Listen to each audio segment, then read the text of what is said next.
प्रधानमंत्री नरेंद्र मोदी की अमेरिका यात्रा को कवर करने के लिए सबसे पहली जो टीम अमेरिका पहुंची है वो है IBN 7 की टीम। और इस वक्त आप देख सकते हैं टाइम स्क्वायर से सुमित अवस्थी लाइव हमारे साथ जुड़े हैं, IBN 7 के डिप्टी मैनेजिंग एडिटर। और साथ ही साथ सबसे पहले सुमित, आपका स्वागत है। दिल्ली से लेकर अमेरिका तक का GPS जरा सेट कर लें, कितने घंटे की जर्नी रही दिल्ली से आपकी, और इस वक्त वहां कितना बज रहा है? यहां तो रात का 8 बज रहा है। आकाश, थैंक यू सो मच। हम मेरी तरफ से पूरे हिंदुस्तान को हेलो। इस वक्त न्यूयॉर्क में टाइम स्क्वायर पे हम लोग मौजूद हैं। आप देख सकते हैं, मैं अपने सहयोगी पंकज को बोलूंगा, पंकज पैन करिए और दिखाइए टाइम स्क्वायर का नजारा, दुनिया के लोगों का नजारा, जो दुनिया का चौराहा अगर टाइम स्क्वायर को कहा जाए तो गलत नहीं होगा। आकाश, जैसा कि आपने पूछा, इस वक्त सुबह के 10:30 यहाँ पर बजे हुए हैं और आप देख सकते हैं सुहानी सुबह है और चारों तरफ जो हलचल है, जो रंगीनियां हैं, और ये सिर्फ अमेरिका के लोग नहीं हैं, दुनिया के कोने कोने के लोग इस वक्त यहाँ पर टाइम स्क्वायर पर मौजूद हैं। और जहां तक रही जर्नी कैसी रही, यहाँ पर क्या है, तो जर्नी तो वाकई में हिंदुस्तान से अमेरिका बहुत दूर है। उसी दूरियों को खत्म करने के लिए नरेंद्र मोदी और बराक ओबामा एक कोशिश कर रहे हैं। ये उम्मीद करनी चाहिए कि दूरियां कम होंगी, दिलों की दूरियां कम होंगी, दशा और दिशा एक होगी, ताकि हिंदुस्तान और अमेरिका दोनों के लोगों का फायदा हो सके। आकाश जी सुमित, और लोगों को टाइम लैग होता है, समय लगता है वहां जाके एडजस्ट करने में। आपको तो टाइम नहीं मिला, आप सीधे लाइव है अभी हमारे साथ। आकाश, करना पड़ता है, नौकरी है। बहुत खूबसूरत नौकरी है कि आपको सीधे टाइम स्क्वायर में ले जाती है। लेकिन इस वक्त ये भी बता दें कि सुमित वहां जहां अमेरिका से, न्यूयॉर्क से हमारे साथ जुड़े हुए हैं, यहां चर्चा में हमारे साथ भाग लेने के लिए हमारे खास मेहमान भी जुड़े हैं। स्टूडियो में हमारे साथ है विदेश मंत्रालय के पूर्व सचिव विवेक काटजू, और दिल्ली से हमारे साथ राजनीतिक विशेषज्ञ प्रोफेसर पुष्पेश पंत भी जुड़े हुए हैं। लेकिन पहले चलते हैं अमेरिका का हाल जानने के लिए सुमित के पास। बिल्कुल Akash, thank you so much for tossing over to me. Pushpesh Pant साहब, विवेक काटजू साहब, मेरा आप दोनों का आदाब, शुक्रिया, थैंक यू IBN 7 के साथ जुड़ने के लिए। शुरुआत करूंगा सबसे पहले बात, क्योंकि पूरी दुनिया की निगाहें इस हफ्ते के आखिर में जब मोदी साहब न्यूयॉर्क पहुंचेंगे उस पर लगी है। दुनिया के दो बड़े लोकतंत्र, दो बड़ी लोकशाही आपस में बातचीत कर रही होंगी, इसीलिए ये यात्रा खासी महत्वपूर्ण भी हो जाती है। और सब ये जानना चाहते हैं कि नरेंद्र मोदी साहब जब यहाँ पहुंचेंगे तो उनका कार्यक्रम क्या होने वाला है, उनका एजेंडा क्या होने वाला है। 3 महत्वपूर्ण पड़ाव है इस विजिट के। पहला, संयुक्त राष्ट्र में नरेंद्र मोदी का भाषण। दूसरा, बराक ओबामा के साथ उनकी मुलाकात, जो कि वॉशिंगटन में होगी इस विजिट के आखिरी लेग में। और तीसरा और सबसे महत्वपूर्ण, जिस पर पूरी दुनिया के आम हिंदुस्तानियों की या NRIs की निगाहें हैं, वो है मेडिसन स्क्वायर में होने वाला इवेंट, जो कि अगले इतवार को 28 तारीख को है। तो क्या तैयारियां हैं, क्या विजिट को लेकर हलचल है, उस पर आइए पहले एक इस रिपोर्ट में नजर डाल लेते हैं। पहली बात है कि भारत और America, Relations between India and America should not be seen within the limits of just Delhi and Washington. It's a much larger sphere. अच्छी बात यह है कि दिल्ली और The good thing is that the mood of both Delhi and Washington is in harmony with this understanding. की भी भूमिका है। Both sides have played a role in this. 2007 में गुजरात के मुख्यमंत्री के तौर पर नरेंद्र मोदी को अमेरिका जाना था, लेकिन अमेरिका ने वीजा देने से इनकार कर दिया। अब 7 साल बाद यानी 2014 में नरेंद्र मोदी भारत के प्रधानमंत्री के तौर पर अमेरिका जा रहे हैं। अपनी इस यात्रा से पहले मोदी साफ कर चुके हैं कि वो अमेरिका से कैसा रिश्ता चाहते हैं। इस यात्रा के कई अहम पड़ाव हैं। सबसे दिलचस्प होगा एक बार फिर संयुक्त राष्ट्र महासभा में मोदी का भाषण। पहला पड़ाव, संयुक्त राष्ट्र महासभा में हिंदी में भाषण। महोदया, संयुक्त राष्ट्र संघ के सहस्राब्दी शिखर सम्मेलन के अवसर पर मुझे आप सभी का अभिनंदन करते हुए बड़ी प्रसन्नता हो रही है। भारत में संयुक्त राष्ट्र महासभा में अटल बिहारी वाजपेयी के इस हिंदी भाषण का खूब जिक्र होता है। संयुक्त राष्ट्र महासभा को हिंदी में संबोधित करने वाले अटल बिहारी वाजपेयी देश के पहले प्रधानमंत्री थे। 27 सितंबर को मोदी भी संयुक्त राष्ट्र महासभा में हिंदी में भाषण देंगे। मोदी का हिंदी भाषण दुनिया को भारतीय स्वाभिमान, आत्मनिर्भरता और मजबूत राष्ट्र का पैगाम होगा। दूसरा पड़ाव, राष्ट्रपति ओबामा और उनके मंत्रिमंडल से मुलाकात। मोदी के मिशन अमेरिका में सबसे ज्यादा चर्चा राष्ट्रपति बराक ओबामा और मोदी की मुलाकात की है। हालांकि द्विपक्षीय समझौतों पर दस्तखत का दिन 30 सितंबर होगा, जब उपराष्ट्रपति जो बिडेन और विदेश मंत्री जॉन कैरी मोदी के सम्मान में लंच देंगे। समझौते चाहे 30 सितंबर को हों, लेकिन दोनों नेताओं में नजदीकी समझदारी की जमीन उस भोज से बनेगी जो राष्ट्रपति ओबामा वॉशिंगटन में प्रधानमंत्री मोदी के सम्मान में रखेंगे। अमेरिका चाहता है अच्छे रिलेशन करना, और भारत के हित में भी है कि चाहे उनकी इकोनॉमी उतनी नहीं बढ़ रही जितनी कुछ साल पहले, तब भी अमेरिका अभी भी संसार का सबसे प्रभुत्वशाली देश है, सबसे बड़ी इकोनॉमी है, सबसे बड़ी डिफेंस है। तीसरा पड़ाव, इंडो अमेरिकन समुदाय के कार्यक्रम में भाषण। सबकी निगाहें 28 सितंबर को न्यूयॉर्क के मेडिसन स्क्वायर गार्डन में मोदी के भाषण पर भी हैं।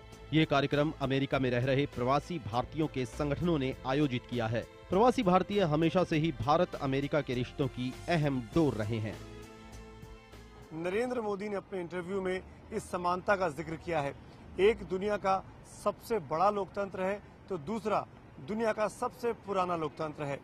कई वजहों से दोनों मुल्कों में वो दोस्ती नहीं हो पाई जिसकी की उम्मीद थी, लेकिन अब बराक ओबामा और नरेंद्र मोदी उस दिशा में आगे बढ़ रहे हैं।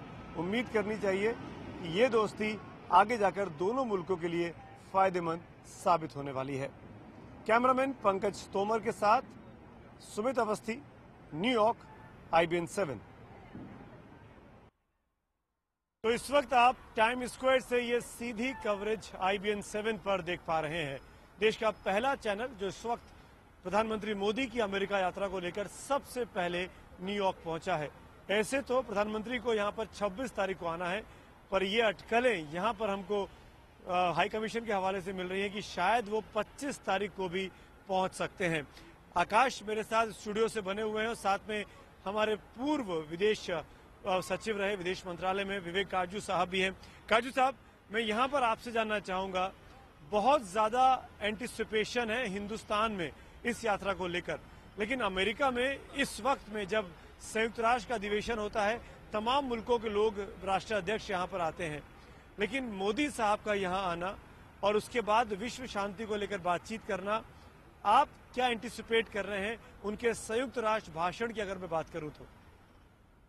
मुझे लगता है कि मोदी जी अपने संयुक्त राष्ट्र को जो भाषण देंगे उसमें सरकार की विदेश नीतियों पर प्रकाश डालेंगे, और अब मुझे ये भी लगता है कि वो ये पहल करेंगे कि विश्व में शांति हो और उन मुद्दों का जिक्र करेंगे जो कि अंतर्राष्ट्रीय मंच पे आजकल उजागर हैं, और उसमें है व्यापार, विश्व व्यापार के मामले, उसमें है आतंकवाद के मामले, उसमें है क्लाइमेट चेंज और एनवायरनमेंट के मामले।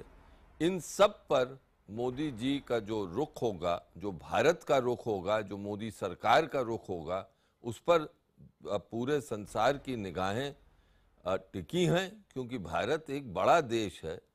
भारत के 125 करोड़ की जो जनसंख्या है, उसका इन सब मुद्दों पर उसका जो रवैया है उसका प्रभाव पड़ता है। जी, और पुष्पेश पंत साहब इस वक्त हमारे साथ जुड़ चुके हैं दिल्ली से ही। पुष्पेश साहब, एक तो स्वागत है आपका सबसे पहले तो, और दूसरी बात मैं आपसे यहाँ पूछना चाहूंगा, इस वक्त मैं टाइम स्क्वायर पे हूँ, न्यूयॉर्क में हूँ। अभी इस यात्रा को लेकर जितनी हलचल हिंदुस्तान में दिखाई दे रही है, उतनी ही हलचल मैं ये कह सकता हूँ कि इंडियन कम्युनिटी जो है अमेरिका में, उसमें दिखाई दे रही है। खासकर गुजराती तबका जो कि मेडिसन स्क्वायर इवेंट को ऑर्गेनाइज कर रहा है, इंडियन अमेरिकन कम्युनिटी जो है, आपके हिसाब से ये कदम जो मेडिसन स्क्वायर में किया जा रहा है, इससे नरेंद्र मोदी की अपनी छवि को लेकर क्या संदेश दिए जाने की कोशिश है? देखिए, मुझे लगता है कि प्रवासी भारतीय अमेरिका में जो कुछ कर रहे हैं मोदी के लिए या उनकी छवि के लिए, वो सराहनीय है। मगर जो बुनियादी मुद्दा है कि अमेरिका में रहने वाले जो अमेरिकी हैं, वो किस तरह से मोदी जी की नई छवि से प्रभावित होते हैं। मुझे लगता है कि प्रवासी भारतीय कुछ भी कर रहे हो अमेरिका में, जिसे बॉटम लाइन कहते हैं, जो कसौटी है, वो सिर्फ ये होगी कि अमेरिका के नीति निर्धारक जो हैं, वो किस तरह से मोदी का वजन आंकते हैं।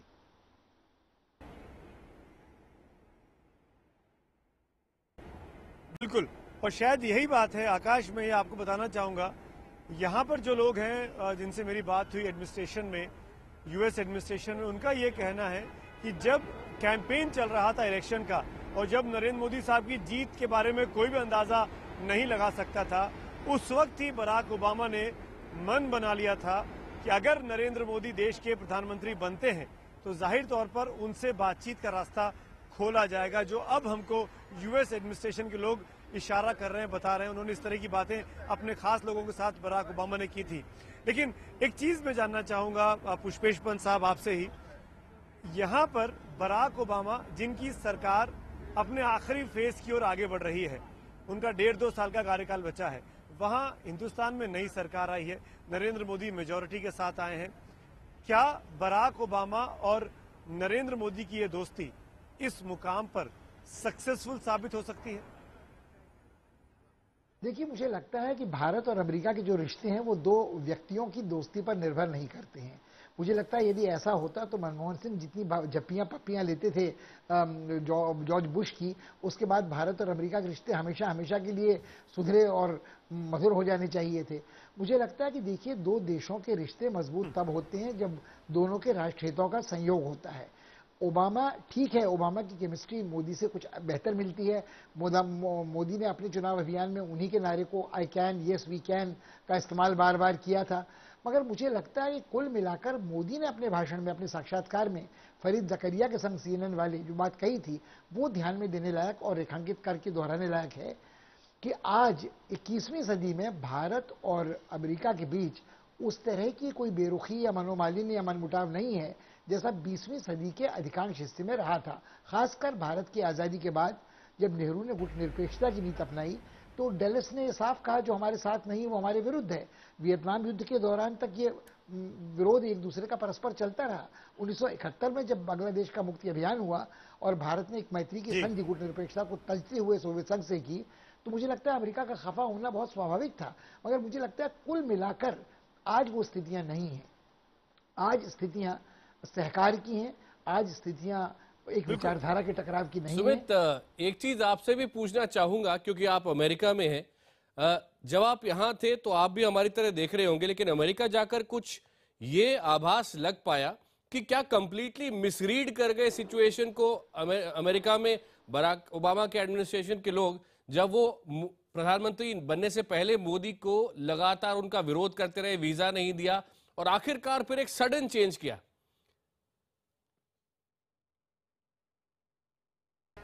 देखिए आकाश, मैं आपको बताऊं, इस वक्त मेरे साथ यहाँ पर शजल पारिक साहब भी आ गए हैं, जो कि वाइस प्रेसिडेंट है फेडरेशन ऑफ इंडियन एसोसिएशन के। सर, स्वागत है आपका। Good morning. मैं शजल से बात करूं उसके पहले आकाश, आपके सवाल का जवाब जरूर देना चाहूंगा।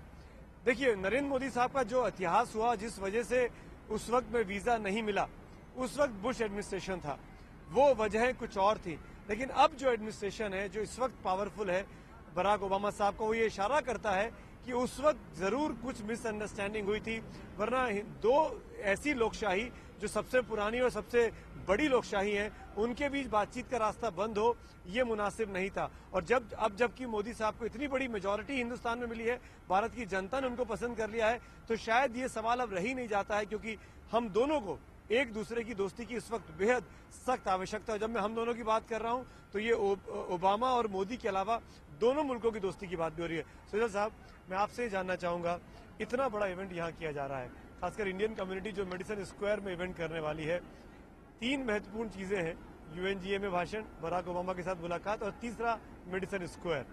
मेडिसन स्क्वायर को लेकर इतना ज्यादा ताकत इंडियन कम्युनिटी क्यों लगा रही है? ऐसी क्या बात है नरेंद्र मोदी में? मैं आपको बताऊं, कुछ महीनों पहले जब हम यहीं पे टाइम स्क्वायर पे लाइव इलेक्शन कवरेज देख रहे थे, तो हमारी खुशी not just winning the election, Narendra Modi winning the election with clear majority, that was our most enjoyable thing happen. So we knew that ये हमारे हेल्प करेंगी सस्टेनेबल गवर्नमेंट लाने के लिए और क्लियर इंडिया का डेवलपमेंट में बहुत बड़ा भाग होगा उसका.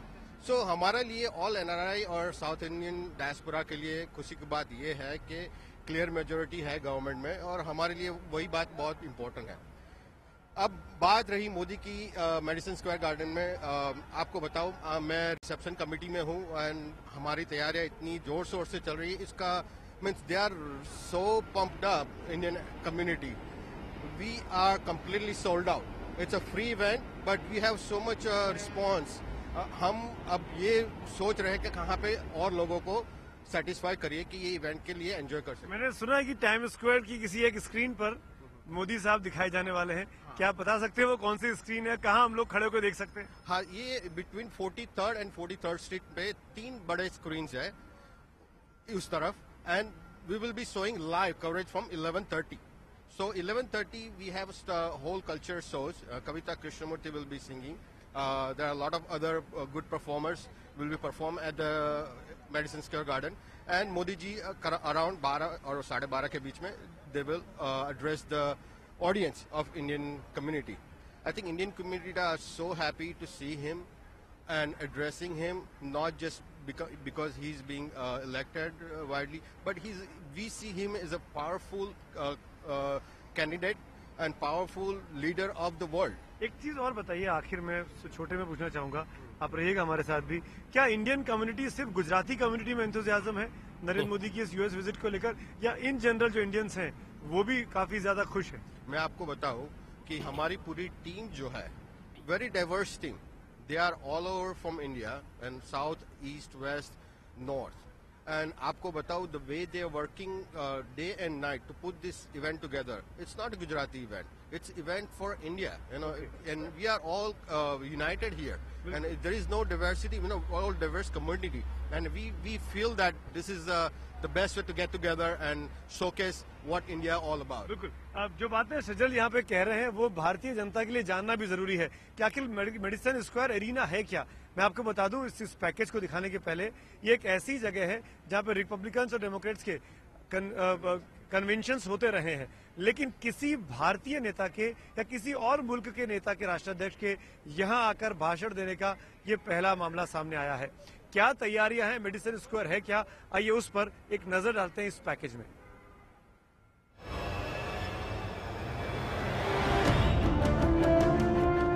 हाउसफुल, हाउसफुल, हाउसफुल. अगर आप प्रधानमंत्री नरेंद्र मोदी से न्यूयॉर्क में होने वाले कार्यक्रम में मिलना चाहते हैं तो अब आपको इसी शब्द से दो चार होना पड़ेगा. हाउसफुल. मेडिसन स्क्वायर वो जगह जहां दुनिया के बड़े बड़े नाम, बड़े बड़े नेता, संगीतकार, गायक अपने कार्यक्रम कर चुके हैं. वो जगह जहां 18,000 से ज्यादा लोग इकट्ठा हो सकते हैं. वहां अब मोदी के कार्यक्रम के लिए टिकट नहीं बचे हैं. मोदी को देखने के लिए, उनको सुनने के लिए अमेरिका के लोग इतने बेताब हैं कि आयोजकों को मशहूर टाइम स्क्वायर पर लगी बड़ी स्क्रीन बुक करानी पड़ी है. जो ऑर्गेनाइजेशन से दिए उसमें 20,000 से 14,000 दिए और अब कितने लोगों की ईमेल अभी भी आ रही है, हमको दो, हमको दो, हमको दो, कुछ भी करो. तो हमने बोला कि ऐसा करो, ये टाइम स्क्वायर में करेंगे. तो जिसको जो आ नहीं सकते हैं अंदर तो टाइम स्क्वायर में जाएंगे, तो वहाँ बड़े स्क्रीन पर जहाँ न्यू ईयर का होता है प्रोग्राम वहाँ देखेंगे. आयोजकों की माने तो नौजवानों में मोदी को सुनने का बड़ा क्रेज है. मोदी को सुनने के लिए बड़ी तादाद में नौजवानों ने टिकट लिए हैं. देखिए जनाब, ये है अमेरिका, न्यूयॉर्क शहर, विश्व का सबसे महंगा शहर इसको कहा जाता है एक प्रकार से. और यहाँ पर जब आप इतने विशालकाय स्तर पर कोई कार्यक्रम करेंगे तो जाहिर तौर पे पैसा भी खर्चा करना पड़ेगा. इस कार्यक्रम के जो मुख्य संयोजक हैं वो हमें बताते हैं कि कुल मिलाकर $1.5 मिलियन इकट्ठा किए गए हैं मोदी जी के लिए एक आलीशान भव्य समारोह करने के लिए. वो ये भी बताते हैं कि मोदी जी ने इन सब लोगों को कहा कि देखिए पैसा भले ही ज्यादा लगे लेकिन आप किसी भी व्यक्ति से $50,000 से ज्यादा की रकम एक बार में न लें. आपको बता दें कि मेडिसन स्क्वायर के जिस मंच पर मोदी भाषण देंगे वो धीरे धीरे घूमता रहेगा. जब मोदी अपना भाषण खत्म करेंगे तब तक मंच पूरा 360 डिग्री घूम चुका होगा। सभी मेहमानों को अंग्रेजी में भाषण सुनने के लिए हेडफोन दिए जाएंगे। बड़ी बड़ी स्क्रीनों पर अंग्रेजी में मोदी का लिखित भाषण भी दिखाया जाएगा। मोदी के भाषण की दुनिया भर में लाइव स्ट्रीमिंग भी की जाएगी। इस कार्यक्रम में 30 से ज्यादा अमेरिकी सांसद भी हिस्सा लेंगे। पूर्व मिस अमेरिका नीना दावलूरी और एंकर हरि श्रीनिवासन कार्यक्रम का संचालन करेंगे और राष्ट्रगान गाएंगी मशहूर गायिका कविता कृष्णमूर्ति। मोदी के इस कार्यक्रम के जरिए कोशिश अमेरिका में रह रहे भारतीयों की ताकत और एकजुटता को दिखाना है। ऐसे में लोगों से इस कार्यक्रम को लेकर प्रधानमंत्री मोदी के बारे में संदेश देने को कहा गया है। तो अगर आप हिंदुस्तानी हैं, अमेरिका में हैं, तो आपको मोदी को देखने और सुनने के लिए बस एक अदद टिकट की जरूरत है। Bhupen Choubey, New York, IBN 7।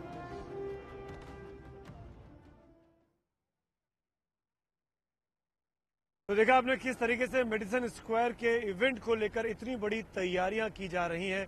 करीब 20,000 लोग अरीना के अंदर होंगे और माना जा रहा है कि 5,000 से ज्यादा लोग यहां टाइम स्क्वायर पर खड़े होकर बड़ी स्क्रीन पर मोदी साहब को सुन रहे होंगे। खासकर वो लोग जो हिंदुस्तानी कम्युनिटी के हैं, जो हिंदी को समझ सकते हैं आसानी से। हम बात करते हैं, मेरे साथ पारिक साहब मौजूद हैं, यहाँ पे पॉपुलरली सनी के नाम से भी जाने जाते हैं। सजिल साहब, मैं आपसे पूछना चाहूंगा, इस विजिट से क्या एक्सपेक्टेड है, कितना फायदा इंडियन कम्युनिटी को मिलने वाला है? See, all NRI community and South Asian diaspora had a big eye on Modi's visit. You know, it will help. There are a lot of unresolved issue, I would say, about immigration issue, which is the biggest concern of all NRI community. Being Modi visiting Obama and meeting with him, that is the big thing we are expecting to resolve. So, immigration issue is a long time due. And I think they started working on it. Obama started working on it. But with Modi's visit, I think we're going to be helping a lot on resolve that. More, I think, business fraternity. They will be expecting a lot from this visit as well. So their trade policy might help resolve some the issue they're facing. बिल्कुल। so, मैं यही चीज पूछता हूँ। विवेक काटजू साहब भी मेरे साथ स्टूडियो में हैं। काटजू साहब, आपके हिसाब से सबसे बड़ा हाई पॉइंट इस विजिट में किस तरह के ट्रीटी सिग्नेचर हो सकते हैं, किस तरह के समझौतों पर हस्ताक्षर कर सकते हैं मोदी साहब और ओबामा साहब? देखिए, मोदी जी ने अपने इंटरव्यू में, फरीद ज़करिया की इंटरव्यू में खुद कहा कि भारत और अमेरिका के जो संबंध हैं वो दोनों सरकारों तक सीमित नहीं है। इसलिए राष्ट्रपति ओबामा के साथ जो उनकी बैठक होगी वो तो बहुत ही महत्वपूर्ण होगी, ये आपने भी सही कहा सुमित। लेकिन उसके साथ साथ जो मोदी जी की बातचीत होगी, जो उनकी मीटिंग्स होंगी अमेरिका के बिजनेस लीडर्स के साथ, अमेरिका के शायद जर्नलिस्ट के साथ, जो अमेरिका के विद्वान हैं उनके साथ, वो भी बहुत महत्वपूर्ण होंगे और उनकी अहमियत हम कम नहीं कर सकते हैं। अब जहां तक समझौतों की बात रही, ये तो इस वक्त देखना है कि किन किन विषयों पे समझौते होंगे। लेकिन मेरा ये मानना है कि मोदी जी भारत का विकास चाहते हैं और मोदी जी ये जानते हैं कि भारत के विकास में विज्ञान और टेक्नोलॉजी का बहुत योगदान होगा और अमेरिका विश्व की टेक्नोलॉजिकल पावर है। जितनी अमेरिका के पास टेक्नोलॉजी है उतनी किसी भी देश के पास नहीं है। तो इसलिए मेरा ये मानना है कि मोदी जी यही कोशिश करेंगे कि जितनी अमेरिका की टेक्नोलॉजी जो हमारे लिए ज़रूरी है, जो आ सके अमेरिकन इन्वेस्टमेंट्स के साथ, वो आए। और उस एरिया में काफ़ी मुझे दिखता है कि सहयोग बढ़ने की उम्मीद है भारत और अमेरिका के बीच। बिल्कुल। और उम्मीद पर तो काजू साहब दुनिया कायम है। हम सब उम्मीद कर रहे हैं कि इस विजिट से एक नई दशा और दिशा तय होगी प्रोग्रेस की, प्रगति की, दोनों मुल्कों के लिए। मैं एक छोटे से ब्रेक में जा रहा हूं। यहाँ पर हमारी ये विशेष कवरेज न्यूयॉर्क के टाइम स्क्वायर से जारी है। लेकिन ब्रेक में जाने से पहले हम दर्शकों को ये बताना जरूरी समझते हैं कि इस वक्त न्यूयॉर्क में, अमेरिका में नेटवर्क 18 की पूरी टीम, संवाददाताओं की टीम मौजूद है। उनसे परिचय करिए। इस छोटे से ब्रेक के बाद मैं तुरंत हाजिर होता हूं। बने रहिए हमारे साथ। अमेरिका तैयार है प्रधानमंत्री मोदी के स्वागत के लिए। किसी भी भारतीय प्रधानमंत्री की ऐसी पहली राजनीतिक व व्यापारिक उपलब्धि। और ये ऐतिहासिक दौरा आप तक लाएगा नेटवर्क 18 लाइव न्यूयॉर्क और वॉशिंगटन से।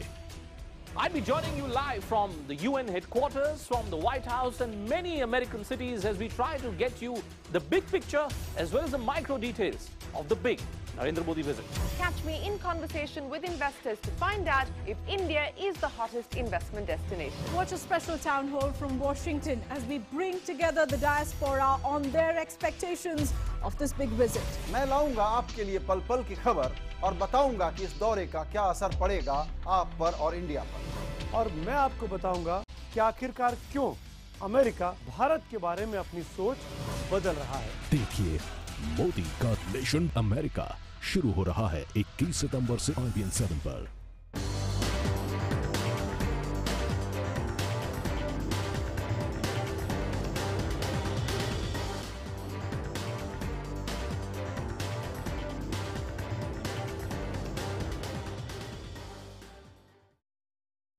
एक बार फिर आप सबका स्वागत है IBN 7 के इस खास कवरेज में। सीधे न्यूयॉर्क के टाइम स्क्वायर से आप ये इवेंट देख पा रहे हैं।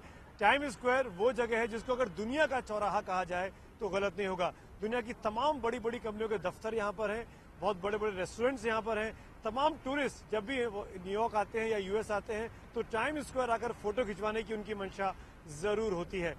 आप मेरे साथ 3 मेहमान भी देख पा रहे हैं, परिचय कराऊंगा। मेरे साथ मेरे राइट में राजा झांझी जी हैं और उनके साथ उनके राइट में विकी साहब है, विकी विज। आप दोनों का स्वागत है मेरे इस खास शो में। आप दोनों NRI हैं और एक ना एक तरीके से नरेंद्र मोदी की इस विजिट को लेकर काफी ज्यादा तैयारियों में लगे हुए हैं। और साथ में सजल पारिक मेरे लेफ्ट में हैं जो लगातार मौजूद हैं।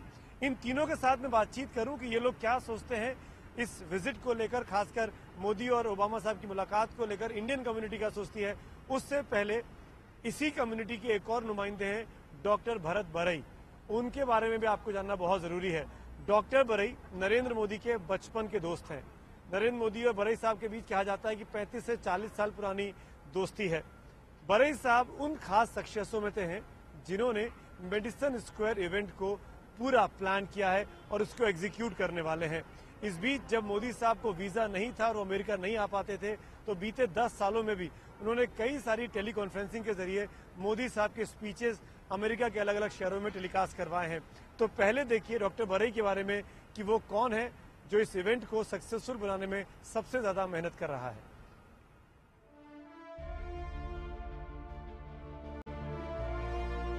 डॉक्टर भरत बरई अमेरिका में रह रहे भारतीयों के लिए एक बड़ा नाम, चेहरे से बेहद ही सौम्य और बातचीत में उतने ही गंभीर।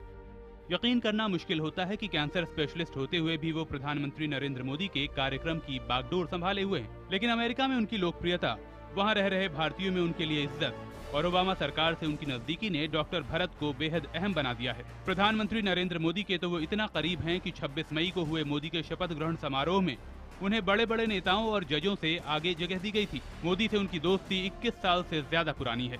1993 में जब मोदी स्वामी विवेकानंद से जुड़े कार्यक्रम में हिस्सा लेने के लिए पहली बार अमेरिका गए थे तो डॉक्टर बरई के घर पर ही रुके थे। IBN 7 से खास बातचीत में डॉक्टर बरई ने हमें बताया कि कैसे तब भी मोदी का मन सिर्फ और सिर्फ देश में लगा हुआ था।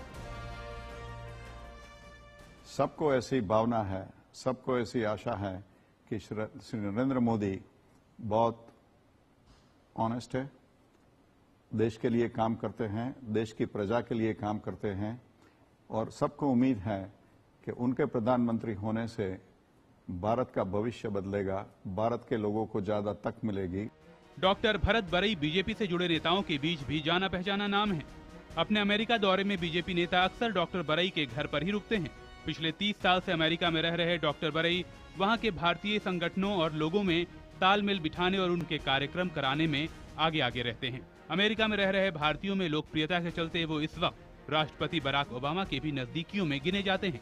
राष्ट्रपति चुनाव के दौरान ओबामा के लिए पैसा इकट्ठा करने वाले भरत बरई इस साल मोदी के चुनाव प्रचार के लिए 650 से ज्यादा अप्रवासी भारतीयों के साथ गुजरात भी आए थे।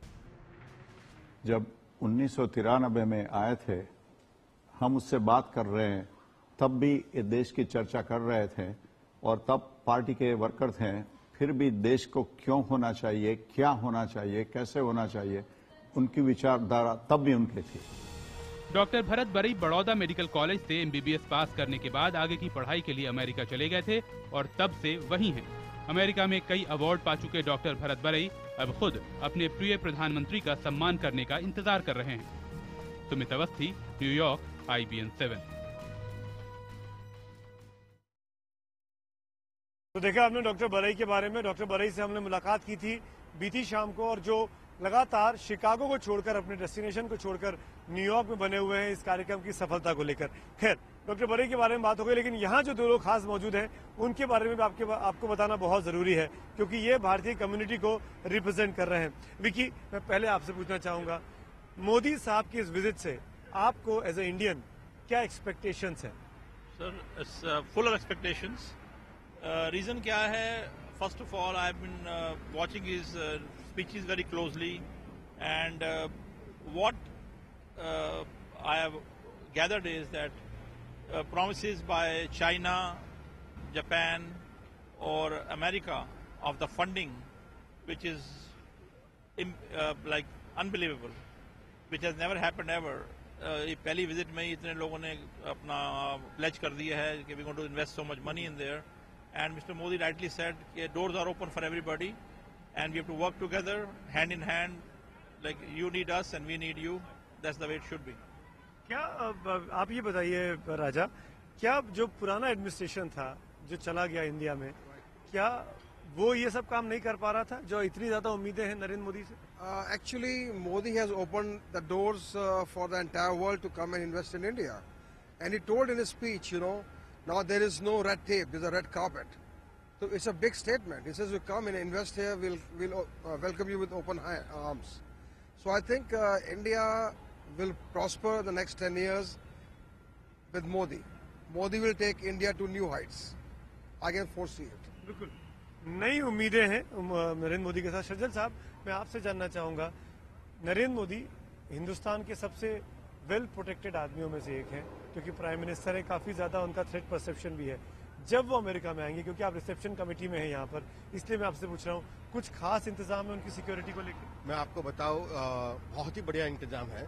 When we are working with NYPD, New York Police Department, they are very cooperative.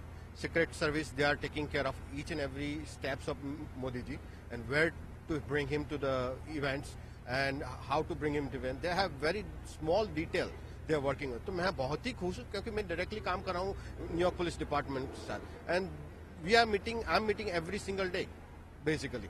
Asking all these sorts of questions, कहाँ पे जाएंगे, क्या जाएंगे, कहाँ पे फ्रोजन जोन लगा होगा और कैसे कितने लोग नजदीक आ पाएंगे। तो मेरे ख्याल से बहुत बढ़िया सिक्योरिटी है। मेडिसिन स्क्वायर का इवेंट भी एक आप लोग आपकी कम्युनिटी करा रही है, गवर्नमेंट का इवेंट नहीं है वो, क्योंकि क्या मैसेज देने की कोशिश है? इस तरह का इवेंट किसी भी भारत की सरकार ने या विदेश मंत्रालय ने आज तक न्यूयॉर्क में नहीं किया है, तो क्या उनको भी मैसेज देने की कोशिश है कि हम ये कर सकते हैं? मैं आपको बताऊं, मैं इतनी एजेंसी के साथ मैंने काम किया है 2 हफ्तों में। न्यू जर्सी ट्रांजिट एक सिंपल एग्जांपल है, उन्होंने एक्स्ट्रा कार्स लगाई है, accommodate all attendees. They are having special announcement to welcome all attendees at Penn station. तो ये बताता है कि मोदी जी कितने पावरफुल लीडर है। He is coming up as a world leader, so this is really good feeling. बिल्कुल। काजू साहब, आप कुछ बोलना चाह रहे हैं? जी काजू साहब। सुमित, मैं ये कहना चाह रहा था कि जहाँ तक सिक्योरिटी का संबंध है, वो जब भी कोई नेता किसी और देश में जाता है तो वहाँ की सरकार वो सिक्योरिटी की पूरी जिम्मेदारी लेती है, और हमें पूरा विश्वास होना चाहिए कि मोदी जी की सिक्योरिटी के लिए अमरीकी सरकार पूरे प्रबंध करेगी। और मेरा आपसे अनुरोध है, सिक्योरिटी के बारे में ज़्यादा टेलीविज़न पे जिक्र ठीक नहीं होता, क्योंकि एक बहुत ही सेंसिटिव मामला है। मुझे माफ़ कीजिएगा, बिल्कुल मुझे ये कहना पड़ रहा है। मैं जानता हूं भी और मैं आपकी बात मानता भी हूं काजू साहब। पुष्पेश पंत साहब, इससे हटकर अगर मैं बात करना चाहूं, ये पूछूंगा, आपको याद होगा इंडियन स्टूडेंट्स को मोदी साहब ने एड्रेस किया टीचर्स डे के दिन, पूरे हिंदुस्तान में उसकी जबरदस्त तारीफ हुई, बहुत ज्यादा उसको व्यूवरशिप भी मिली। इस तरह का एंटिसिपेशन यहाँ पे किया जा रहा है कि यहाँ भी मोदी साहब एक स्टूडेंट्स कम्युनिटी को एड्रेस कर सकते हैं, हालांकि औपचारिक तौर पर इसकी घोषणा अब तक नहीं हुई है।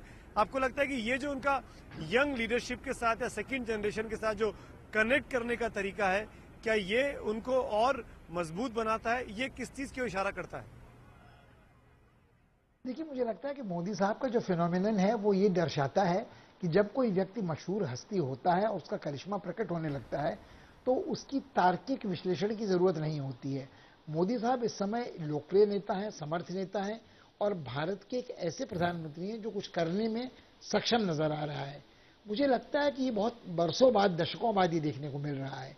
पूरे 10 साल बिल्कुल निष्क्रिय प्रधानमंत्रित्व के मनमोहन सिंह के रहे हैं और उसके पहले के 5 साल भी मुझे लगता है कि दुर्भाग्य से अटल जी के अपने जीवन के उतार के थे, चढ़ाव के शिखर पर पहुंचने के नहीं थे।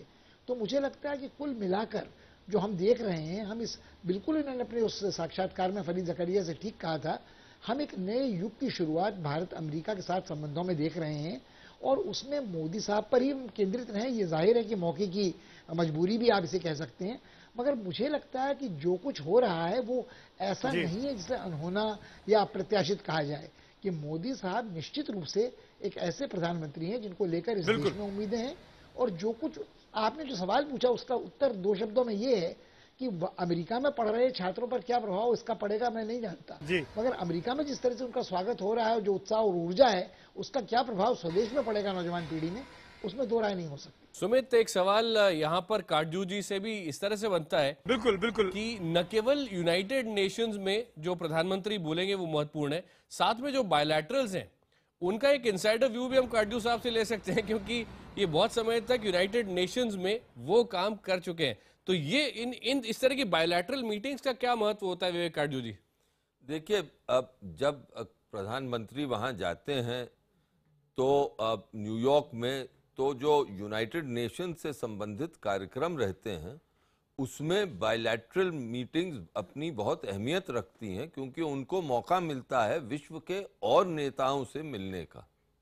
और प्रधानमंत्री के साथ जो एक टीम, जो डेलीगेशन होती है, उसमें विदेश मंत्री भी होती हैं और विदेश मंत्री को भी मौका मिलेगा मैं अपने और विदेश मंत्रियों से मिलके।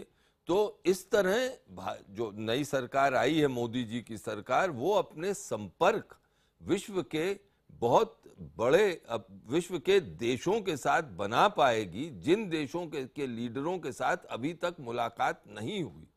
तो ये एक ऐसा मंच होता है जिसका हर देश स्वागत करता है और मौका देखता है संबंधों को बढ़ाने का। ये मीटिंग जो वहाँ होती हैं नेताओं के बीच, ये बहुत ही शॉर्ट होती हैं, समय कम होता है, लेकिन काम बहुत ज्यादा उसमें निपट जाता है। सुमित, एक हल्का फुल्का प्रश्न आपसे अमेरिका में छोटा सा, जो कई लोग यहाँ पूछ रहे हैं मुझसे कि सुमित से पूछ लेना। 4 दशक से प्रधानमंत्री मोदी नवरात्रि का व्रत रखते रहे, तो अभी वहां क्या सिर्फ जूस और नींबू पानी से काम चलेगा? बिल्कुल, और जो मेरे पास जानकारी है, जो लोग ऑर्गेनाइजिंग कमेटी में हैं आकाश, वो यही बता रहे हैं कि नवरात्रि का उपवास मोदी साहब अमेरिका में भी रखने वाले हैं। उनके लिए तमाम लंच और डिनर के कार्यक्रम यहाँ पे रखे हैं अलग अलग वक्त पे। कभी एम्बेसडर ने एक प्रोग्राम रखा है तो कभी बराक ओबामा के साथ का उनका डिनर है, लेकिन कहीं भी मोदी साहब फ्रूट्स और लेमन जूस, या आप कहिए कि नींबू पानी जिसको हम बोलते हैं, उसके अलावा वो कुछ नहीं पीने वाले हैं, क्योंकि वो नवरात्रि के 9 दिन के उपवास सालों से ऐसे करते आ रहे हैं, जो यहाँ भी जारी रहने वाले हैं। मैं एक ब्रेक में जा रहा हूँ, ब्रेक के उस पार जब लौटेंगे तो हमारी ये कवरेज आकाश लगातार जारी है। तमाम मेहमान यहाँ भी बने हुए हैं मेरे साथ, वहाँ हिंदुस्तान में भी मेहमान है। एक छोटा सा ब्रेक, तुरंत हाजिर होते हैं। देखते रहिए न्यूयॉर्क के टाइम स्क्वायर से IBN 7 पर यह खास कवरेज। अमेरिका तैयार है प्रधानमंत्री मोदी के स्वागत के लिए। किसी भी भारतीय प्रधानमंत्री की ऐसी पहली राजनीतिक व व्यापारिक उपलब्धि, और ये ऐतिहासिक दौरा आप तक लाएगा नेटवर्क 18 लाइव न्यूयॉर्क और वॉशिंगटन से। I'll be joining you live from the UN headquarters, from the White House and many American cities as we try to get you the big picture as well as the micro details of the big Narendra Modi visit. Catch me in conversation with investors to find out if India is the hottest investment destination. Watch a special town hall from Washington as we bring together the diaspora on their expectations of this big visit. मैं लाऊंगा आपके लिए पल पल की खबर और बताऊंगा कि इस दौरे का क्या असर पड़ेगा आप पर और इंडिया पर। और मैं आपको बताऊंगा कि आखिरकार क्यों अमेरिका भारत के बारे में अपनी सोच बदल रहा है। देखिए मोदी का नेशन अमेरिका शुरू हो रहा है 21 सितंबर से IBN 7 पर।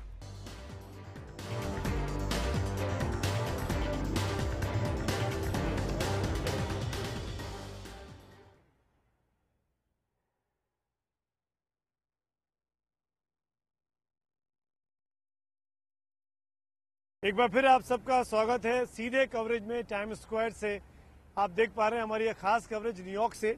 मेरे साथ तीनों खास मेहमान बने हुए हैं जो सारा काम छोड़कर आज मंडे की सुबह हमारे साथ यहाँ मौजूद है।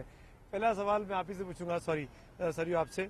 ये बताइए सज्जल साहब, इस वक्त में इंडियन कम्युनिटी को अमेरिका की ज्यादा जरूरत है या अमेरिका को हिंदुस्तान की ज्यादा जरूरत है? आप क्या समझते हैं? ये बहुत ही इम्पोर्टेंट क्वेश्चन है। I think it's a vice versa. Both country need each other. And Modi साहब ने बहुत क्लियर कहा था कि हमें भी उनकी जरूरत है चाइना की जितनी हमसे। So I think it's a more collective efforts to work together, make both country benefited and develop. अब मैं आपसे पूछूंगा यहाँ पे विकी, आपने चाइना का जिक्र किया था, आपने जापान का जिक्र किया था।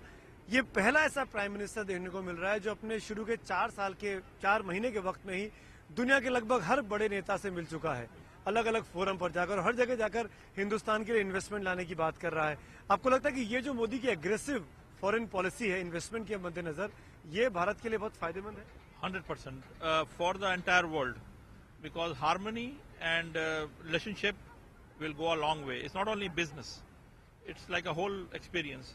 और आप ये देखिए level of confidence people have that they are ready to go in without even thinking about it. They have pledged and they have committed. इतनी इन्वेस्टमेंट्स होंगी which has never happened in the past. People can see themselves, pick up the history and look at it and you know yourself. बिल्कुल। Japan जाते हैं तो China का डर होता है, चाइना को जापान का डर होता है, चाइना जापान को अमेरिका दिखाते हैं, अमेरिका में आते तो चाइना जापान से इतना इन्वेस्टमेंट लेके आ रहे हैं, क्या कहेंगे? Well, I'll say one thing that China and Japan will be investing in India, but the big brother is America. They're going to invest, I think, close to $70-80 billion in India because it will bring a lot of harmony, goodwill to both the countries. Vice versa, as you know, America will be selling a lot of warfare products to India as well, which is a big industry for America. So both the countries will benefit. बिल्कुल। एक चीज और आखिर में पूछना चाहूंगा सजल आपसे, जो अभी इंटरव्यू दिया CNN को फरीद ज़करिया साहब को मोदी ने, उसमें एक बहुत खास बात की इंडियन मुस्लिम्स को लेकर। जब पूछा गया अलकायदा की अपील को, तो मोदी साहब का कहना था कि हिंदुस्तान का मुसलमान हिंदुस्तान के लिए जीता है, हिंदुस्तान के लिए मरेगा। अमेरिका में एक छवि बनाने की कोशिश की गई कि मोदी साहब एंटी मुस्लिम्स हैं।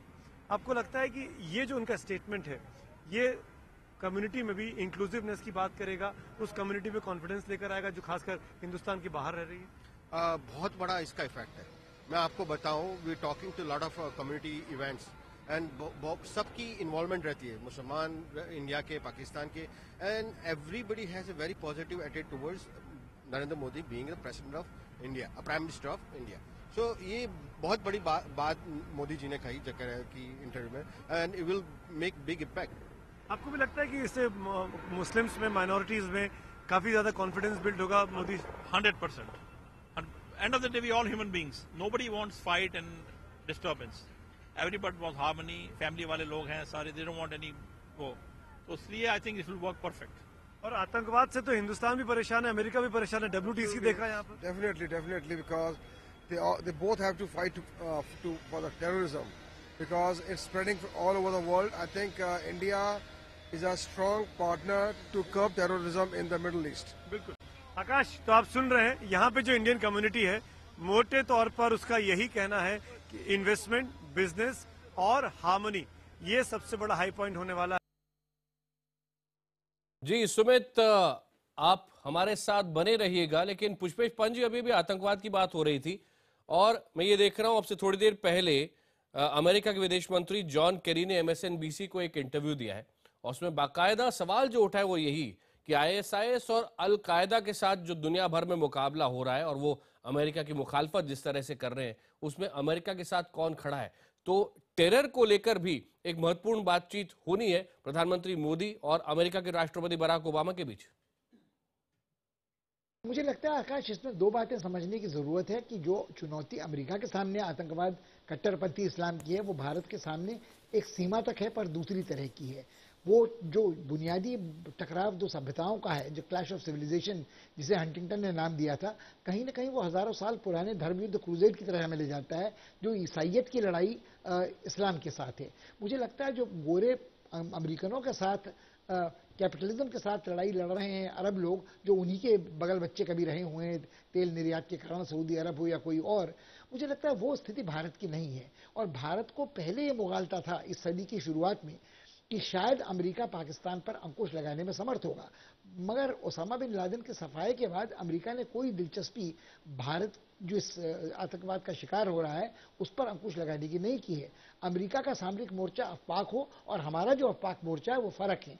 जो मोदी ने मुसलमानों के, अल्पसंख्यकों के बारे में वक्तव्य दिया, वो कहीं ना कहीं इस बात को झलकाता है कि अमेरिका का जो बैर मुसलमानों से विश्व भर में है या अरब जगत का जो है, भारत उसका हिस्सा नहीं हो सकता। काजू जी, आखिरी 30 सेकंड आपके लिए। देखिए, एक जमाना था जब कुछ देश ये समझते थे कि वो आतंकवाद के शिकार नहीं होंगे। अब वो जमाना चला गया। अब आतंकवाद, जैसे मोदी जी ने अपनी इंटरव्यू में कहा, मानवता के खिलाफ है। तो जो पुष्पेश जी कह रहे हैं बिल्कुल सही है। हमारा जो आतंकवाद से लड़ाई है वो उन गुटों के साथ है जो कि पाकिस्तान में स्थित हैं और जो कि वहां से हम पर आक्रमण कर रहे हैं।